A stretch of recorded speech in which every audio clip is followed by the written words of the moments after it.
Hi everyone, today we will talk about how to fix or how to solve Facebook enter a valid password. To know how to fix Facebook enter a valid password, you should just go to settings like this. You will click. After that, in this page you will go to apps, default apps, app settings. When you will see this list, you will go down to find the application of Facebook and you will enter.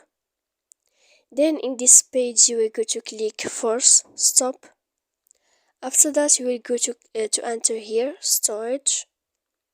Then in this page you will click clear cache, and here you will go to click clear data, and after all that you can turn off your phone.